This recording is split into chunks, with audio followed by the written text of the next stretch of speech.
आज का क्लास प्राचीन भारतीय इतिहास का होने वाला है, जिसके अंतर्गत हम लोग सिंधु सभ्यता एवं सैंधव सभ्यता का अध्ययन करने जा रहे हैं। तो चलिए स्टार्ट करते हैं। हड़प्पा सभ्यता किस युग से संबंधित थी? इसका क्या सही आंसर होगा?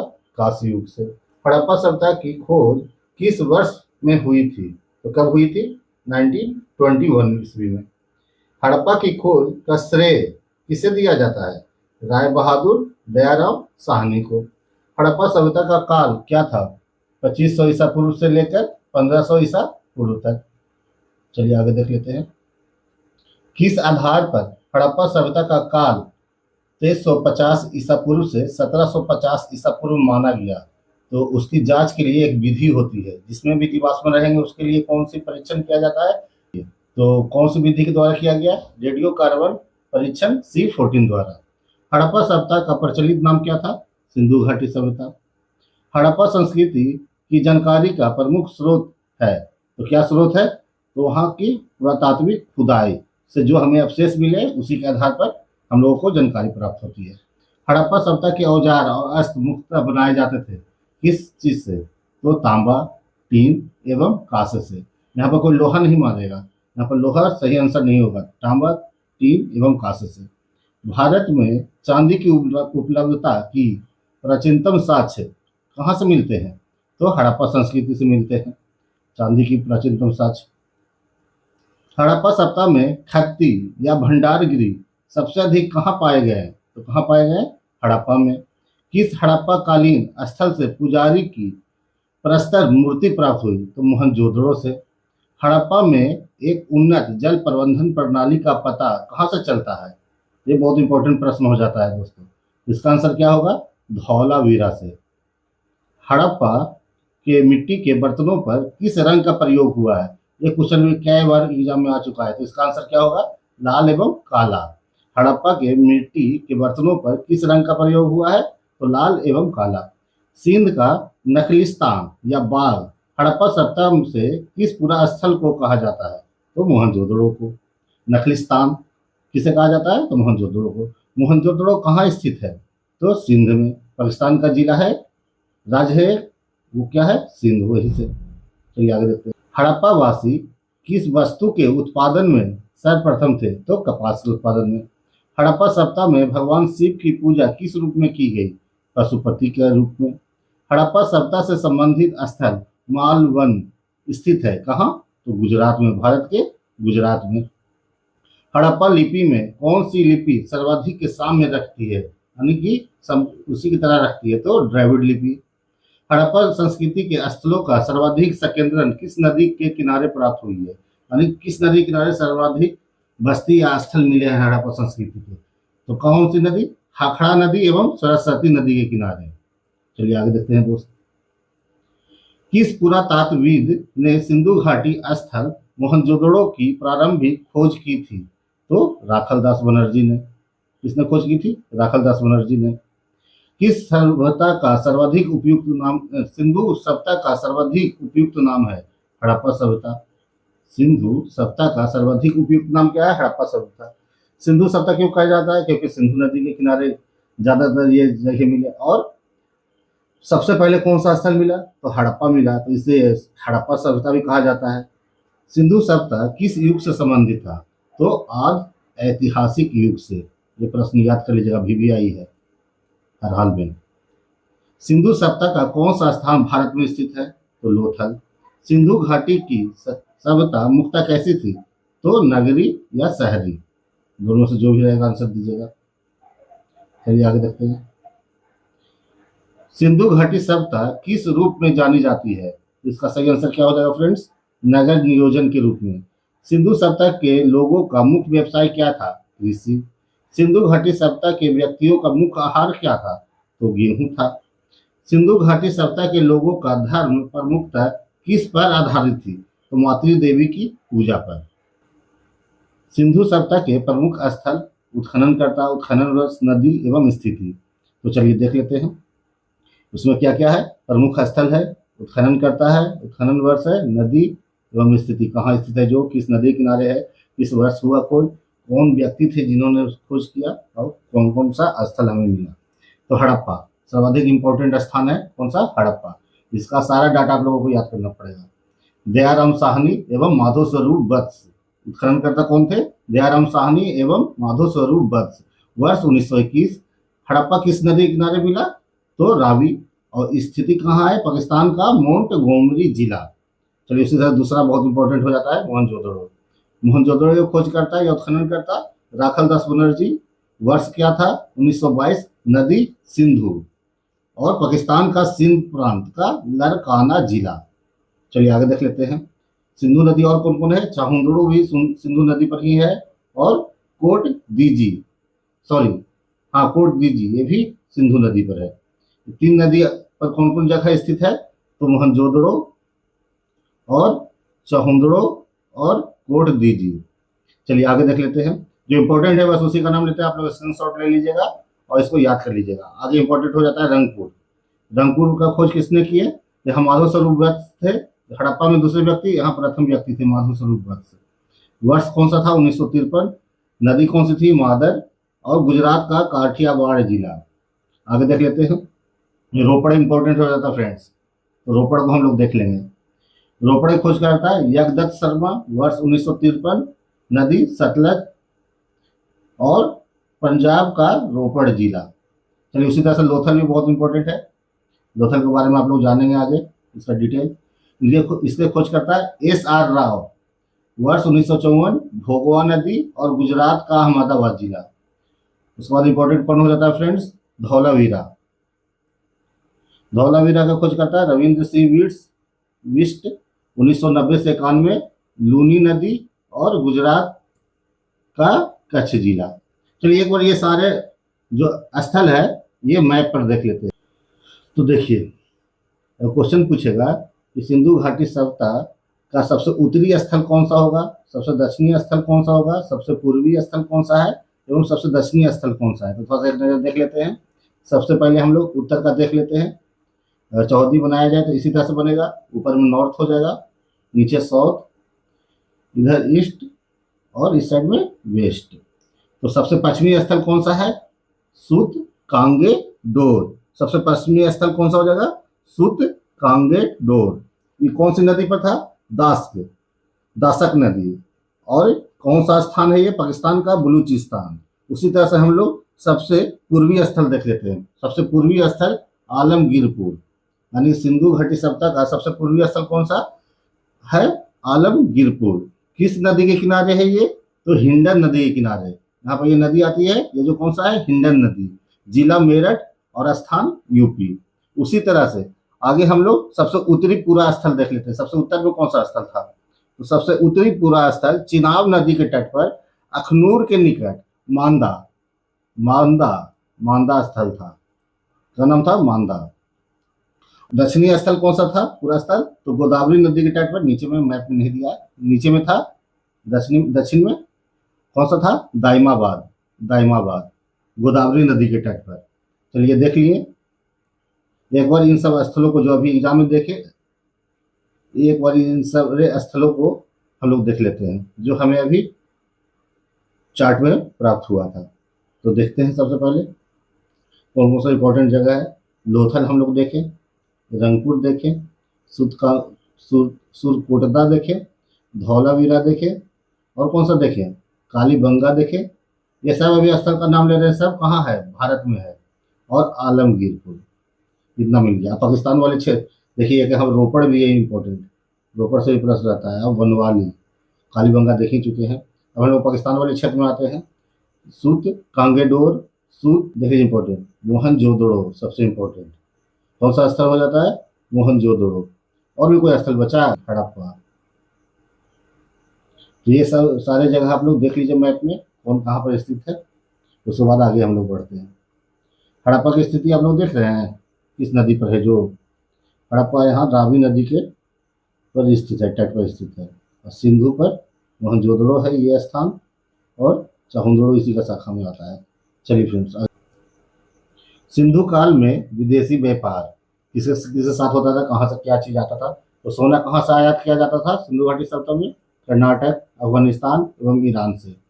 चांदी कहाँ से मंगाया जाता था, किसके साथ व्यापार होता था, किन देशों के साथ, तो अफगानिस्तान एवं ईरान। तांबा, खेतड़ी, बलूचिस्तान एवं ओमान।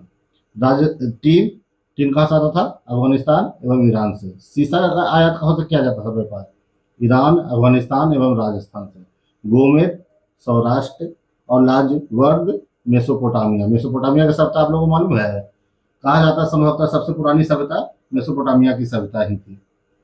चलिए फ्रेंड्स आगे बढ़ते हैं, इसको स्क्रीनशॉट ले लीजिएगा, आप लोग इसे याद कर लीजिएगा।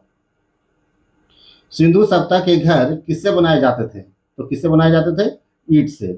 सिंधु घाटी सभ्यता के घर किससे बनाए जाते थे? ईंट से। सिंधु घाटी सभ्यता की लिपि कौन सी थी? अभी तक पढ़ी नहीं जा सकी है, इसलिए आंसर होता है पढ़ी नहीं जा सकी है। सिंधु घाटी के लोगों का संबंध किससे था? सुमेरियन सभ्यता से। सुमेरियन सभ्यता के लोगों से सिंधु घाटी का संबंध था। चलिए फ्रेंड्स आगे देखते हैं। सिंधु घाटी के लोग सामान्यतः किस पशु से परिचित नहीं थे? तो गाय से नहीं थे। सिंधु घाटी की सभ्यता में घोड़े के अवशेष कहाँ से मिले हैं? सुरकोटदा से। सिंधु सभ्यता के निवासियों द्वारा किन खाद्यान्नों का उत्पादन किया जाता था? यानी खाने योग्य फसल, गेहूं, जौ एवं मटर। आगे देखते हैं। किस स्थान से सिंधु घाटी संस्कृति के संबंध में विख्यात वृषभ मुद्रा प्राप्त हुई थी? तो मोहनजोदड़ो से। कहां से सिंधु घाटी संस्कृति के संबंध विख्यात वृषभ मुद्रा प्राप्त हुई थी? तो मोहनजोदड़ो से।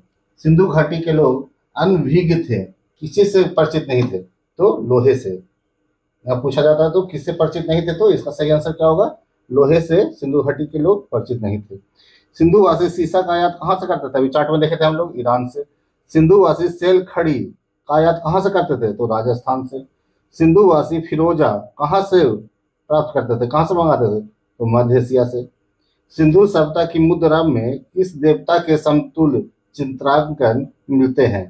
तो आदि शिव के। आदि शिव या आदि शिव बोल सकते हैं। सिंधुवासी उपासना नहीं करते थे विष्णु की। सिंधु सभ्यता के किस स्थान से बुना हुआ कपड़ा प्राप्त हुआ है? तो मोहनजोदड़ो से। ये सब याद रखिएगा फ्रेंड, कहाँ से क्या प्राप्त हुआ है, एग्जाम में डायरेक्ट क्वेश्चन पूछा जाता है।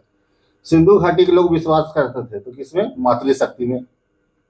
सिंधु घाटी सभ्यता के लोग किस धातु के सिक्के का प्रयोग करते थे? तो कांस्य का। किसका प्रयोग करते थे? तो कांस्य का। सभ्यता में दास प्रथा का अनुमान किससे लगाया जाता है? तो श्रमिकों के लिए निर्मित आवास द्वारा। सिंधु घाटी सभ्यता में किस स्थल से घरों में कुओं के अवशेष मिले हैं? यानी कि उस नगर में जो घर थे वहां घर के अंदर कुएं प्राप्त हुए हैं। तो कहाँ? मोहनजोदड़ो। किस सिंधुकालीन स्थल से एक ईंट पर बिल्ली का पीछा करते हुए कुत्ते के पंजों के निशान मिले? यानी कुत्ता का पंजा छप गया था उस पर और बिल्ली का भी छपा हुआ होगा, तब ना कहा जा सकता है। तो कहा? चहुंदड़ो। इसे याद कर लीजिएगा, VVI प्रश्न हो जाता है। चहुंदड़ो के उत्खनन का निर्देशन किसने किया था? तो JH मैके द्वारा। JH मैके ने। सिंधु सभ्यता का पतन नगर कौन सा है? सबसे ज्यादा इंपॉर्टेंट क्वेश्चन है फ्रेंड्स। तो लोथल। बंदरगाह नगर कौन सा था? लोथल। किस स्थल से युगल, सावधान या द्विशव संस्कार का प्रमाण मिलता है? यानी कि दो लोगों को दफनाया या जलाया जाता था, इस बारे में कह सकते हैं। सिंधु सभ्यता की मुहरों पर बने स्वास्तिक के चिन्ह से किस देवता की उपासना यानी पूजा करने का अनुमान लगाया जाता है? तो सूर्य देवता। सिंधु सभ्यता का समूचा क्षेत्र कैसा था? तो त्रिभुजाकार था। आप लोग देखे ना, ऊपर में मांदा, पश्चिम में कौन सा मिला था जगह? सुत कांगेडोर। और दक्षिण में कौन सा मिला था? दैमाबाद। और पूर्व में कौन सा स्थल था? तो आलमगीरपुर। इस तरह से था। East, north. नॉर्थ में कौन सा मिला था? मांदा। जिला में अखनूर, यहाँ सुत कांगेडोर, इधर दैमाबाद। तो ये आकृति कैसी है? त्रिभुजाकार हो जाती है लगभग। तो आकृति कैसी? त्रिभुजाकार। सैंधव सभ्यता के विस्तार कहाँ से कहाँ तक? तो पूरब में आलमगीरपुर, वही वाला हो गया। पश्चिम में सुतकांगेडोर या कह सकते हैं सतकांगेडोर। उत्तर में मांडा और दक्षिण में दैमाबाद। सैंधव सभ्यता में मुहरों पर किस पशु का सर्वाधिक उत्खनन हुआ है? तो कुबड़ वाला वृषभ या साढ़, उसे बोल सकते हैं साढ़। सैंधव सभ्यता के महान स्नानागार कहाँ से प्राप्त हुए हैं? यहाँ पर एक अंतर समझिए, महान स्नानागार लिखा हुआ है, बृहद इमारत नहीं लिखा हुआ, वो प्रश्न अलग हो जाएगा। सबसे बड़ा इमारत यहाँ क्या है? महान स्नानागार कहाँ से प्राप्त हुए? तो मोहनजोदड़ो से। सैंधव सभ्यता अर्थव्यवस्था प्रमुख रूप से किस पर आधारित है? तो निश्चित है कि कृषि पर रहेगी, उसमें तो कोई इंडस्ट्री तो होगी नहीं। आगे देखते हैं। 1953 ईस्वी में बीबी लाल तथा बीके थापड़ के निर्देशन में किस सैंधव स्थल का उत्खनन किया गया? तो कालीबंगा। पंजाब में कौन कौन से सैंधव स्थल थे? हड़प्पा, रहमान ढेरी, सरायखोला और जलीलपुर। सैंधव निवासियों के धार्मिक जीवन में कौन सा तत्व विद्यमान नहीं था? यानी उन लोगों की विशेषता नहीं थी जब वो धार्मिक जीवन अपना व्यतीत करते थे। तो विशिष्ट मूर्ति पूजा। सैंधव सभ्यता के निवासियों के द्वारा किस धातु का प्रयोग सर्वाधिक किया गया? तो आप लोग पढ़े अभी, कांस्य। सैंधव निवासियों के लिए किस वस्तु का आयात सबसे महत्वपूर्ण था? धातु एवं बहुमूल्य पत्थर। सैंधव सभ्यता के लोग किस धातु से परिचित नहीं थे? तो ये इसका सही आंसर क्या हो जाएगा? लोहा। सैंधव सभ्यता को कहाँ के लोग बसाया था? तो भूमध्य सागरीय लोग। कहाँ के लोग? भूमध्य सागरीय लोग। सैंधव सभ्यता के लोग कौन कौन सी सामान का उपयोग आभूषण के निर्माण में करते थे? तो सोना, चांदी, ताम्र, हाथी दांत एवं हड्डियों, इन्हीं सब का प्रयोग किया करते थे उस समय। सैंधव सभ्यता के से संबंध किन स्थलों से चावल की खेती का प्रमाण मिला है? तो कल हम लोग जब इससे पहले वाला चैप्टर देख रहे थे तो वहां भी ये सेम तरह का ही क्वेश्चन था, लेकिन उसका समय पहले का था। तो अब सैंधव सभ्यता में पूछ दिया गया है कि चावल की खेती का प्रमाण कहाँ से मिला है? तो लोथल एवं रंगपुर से। किस फसल के उत्पादन के संबंध में सैंधव स्थलों से कोई प्रमाण नहीं मिला है? क्या करा प्रश्न? किस फसल के उत्पादन के संबंध में सैंधव स्थलों से कोई प्रमाण नहीं मिला है? तो दाल। सैंधवकालीन नगरों में किन दो नगरों का प्रयोग संभवतः राजधानी के रूप में किया गया? तो इसके बारे में कह सकते हैं सबसे बड़ा नगर होगा ये सैंधव सभ्यता का, तो इसी चलते उसको राजधानी के रूप में प्रयोग किया जाता होगा। तो हड़प्पा और मोहनजोदड़ो। सैंधवकालीन मुहरों से जानकारी मिलती है किस चीज का? लिपि एवं धर्म का। इस सैंधवकालीन पुरा स्थल से हाथी दांत से बनी वस्तुएं मिली हैं? तो लोथल। लोथल देखिए बार बार आ रहा है फ्रेंड्स, ये नाम कभी भूलिएगा मत। इस नदी किनारे की कौन खोज किया, कहाँ है, किस राज्य में है, ये सारा बात आप लोग ध्यान रखिएगा।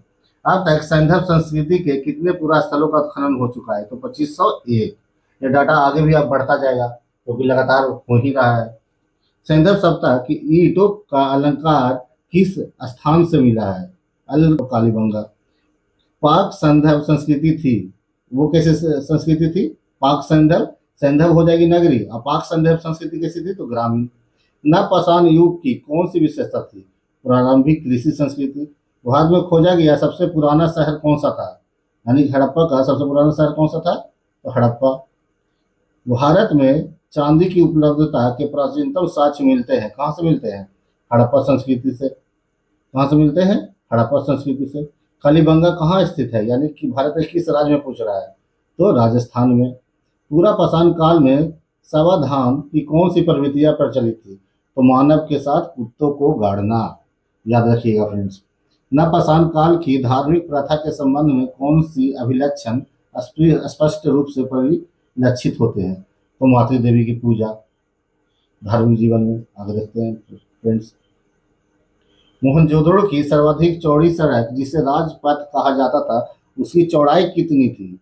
देखिए 10 मीटर। उस भारत में सर्वप्रथम पाषाण कालीन सभ्यता की खोज कब की गई? तो 1863 ईस्वी में।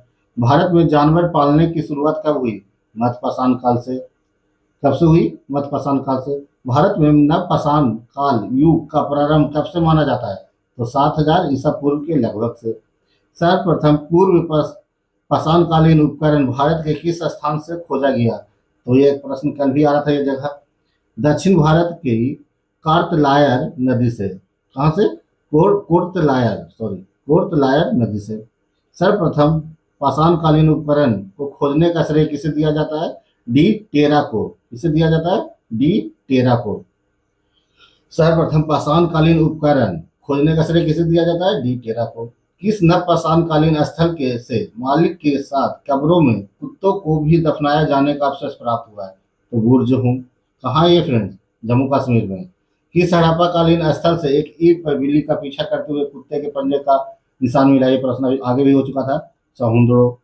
सहुंदड़ो किस नदी के तट पर है? बताए थे ना, सिंधु नदी के तट पर कौन कौन से नगर बसे हुए थे? तो सहुंदड़ो भी उनमें से एक था।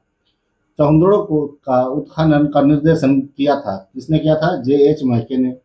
किस नवपाषाणकालीन पुरास्थल से नवपाषाण के साथ साथ तथा लौह संस्कृति के भी अवशेष मिले हैं। कोल्डिहिवा, ये नाम आप लोग कल भी पढ़े थे। कहाँ? कोल्डिहिवा। पक्की मिट्टी से के बने हल का एक प्रतिरूप कहाँ से प्राप्त हुआ है? वनवाली। पक्की ईट मिट्टी के बने हल का एक प्रतिरूप कहाँ से प्राप्त हुआ है? तो खिलौना वनवाली। वैसे स्थान जहाँ से उत्खनन में तांबे की मुहरें प्राप्त हुई हैं, वो स्थान कहाँ कहाँ है? हड़प्पा। तांबा की मुहरें बोल रहा है, ना कि कांसे की। किस हड़प्पा कालीन स्थल से पुजारी का प्रस्तर मूर्ति प्राप्त हुई है? तो पुजारी कहाँ से मिले हैं? हड़प्पा से। हड़प्पा के काल का तांबा का रथ किस स्थान से प्राप्त हुआ है? तो दैमाबाद। हड़प्पा के काल का तांबे का रथ, इस चीज का तांबे का रथ कहाँ से प्राप्त हुआ है? तो दैमाबाद।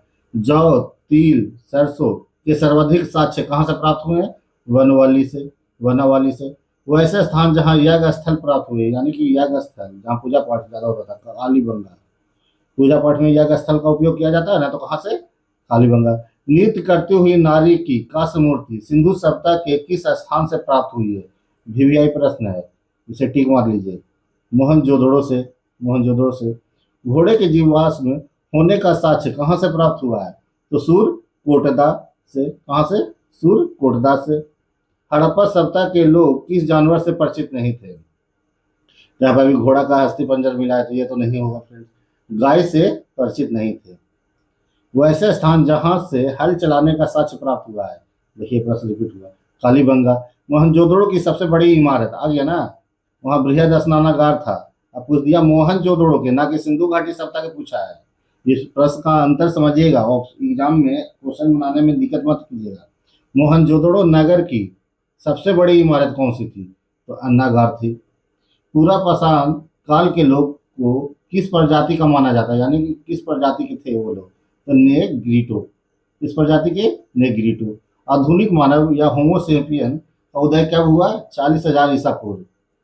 पूरा पाषाण काल के औजार किससे बने होते थे? तो पत्थर से बने होते थे। मानव द्वारा बनाया जाने वाला प्रथम औजार क्या था? देख लीजिए, उसमें क्या जरूरत रहता होगा? कुल्हाड़ी। कुल्हाड़ी का ही ना सर्वाधिक जरूरत पड़ता होगा फ्रेंड्स, पेड़ वगैरह काटने के लिए, आग जलाने के लिए, तो कुल्हाड़ी। पूरा पाषाण काल को अन्य किस नाम से जाना जाता है? तो निश्चित है, पूरा पाषाण काल में लोग क्या कैसे रहते होंगे? शिकार करते होंगे। अखेट।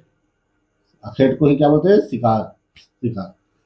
किस काल को फलक संस्कृति के नाम से भी जाना जाता है? तो मध्य पूरा पाषाण काल। मध्य पूरा पाषाण काल। ये कुल्हाड़ी नहीं होता, औजार होता है फलक। नियंडरथाल मानव का उद्भव किस काल में हुआ? तो मध्य पूरा पाषाण काल में। पूरा पाषाण काल में मानव का मुख्य पेशा क्या था? खेत। निश्चित है, शिकार करना। पशुपालन का प्रारंभ किस काल से हुआ? तो मध्य पाषाण काल से। इसका आंसर क्या हो जाएगा? पशुपालन का प्रारंभ कब से हुआ? मध्य पाषाण काल। मध्य पाषाण काल का सबसे प्रमुख लक्षण कौन सा था? तो छोटे छोटे औजार बनाना। कृषि कार्य की शुरुआत किस काल में हुई? तो नवपाषाण काल में। कृषि कार्य की शुरुआत कब से हुई? नवपाषाण काल से। चाक या पहिए का आविष्कार किस काल में हुआ? तो नवपाषाण काल में। नवपाषाण काल में। नवपाषाण काल के किस स्थल से युगल समाधान के अवशेष प्राप्त हुए हैं? देखिए, याद रखिएगा फ्रेंड्स, ये नाम कौन सा स्थान है? ये नागार्जुन कोंड। कौन सा स्थान है? नागार्जुन कोंड। मातृ देवी की प्रतिमा कहाँ से प्राप्त हुई? इनाम गांव। कहाँ? इनाम गांव। तो महाराष्ट्र। ये भी टिक लीजिए, बहुत पूछा जा रहा है ये प्रश्न अभी लगातार एग्जाम में। मातृ देवी की प्रतिमा कहाँ से प्राप्त हुई? इनाम गांव। किस राज्य में है? महाराष्ट्र। भवन निर्माण कला की शुरुआत किस काल में हुई? तो नवपाषाण काल में। पूरा पाषाण काल, मध्य पाषाण काल, नवपाषाण काल में चित्रकारी का एकमात्र साक्ष्य कहाँ से प्राप्त हुआ? ये क्वेश्चन जस्ट कल भी के क्लास में भी था, जब हम रिमाइंडर करवा रहे थे। बहुत इंपॉर्टेंट है, याद रखिएगा। पूरा पाषाण काल, मध्य पाषाण काल, नवपाषाण काल में चित्रकारी का एकमात्र साक्ष्य कहाँ से प्राप्त हुआ है? तो भीम बेटिका। आप लोग कमेंट में आंसर दीजिएगा, भीम बेटिका कहाँ है, किस राज्य में। चलिए फ्रेंड्स, कल का आप लोगों का चैप्टर रहेगा वैदिक संस्कृति एवं सभ्यता। थैंक्स। कृपया वीडियो चैनल को सब्सक्राइब कीजिए और वीडियो को ज़्यादा से ज़्यादा शेयर कीजिए। धन्यवाद।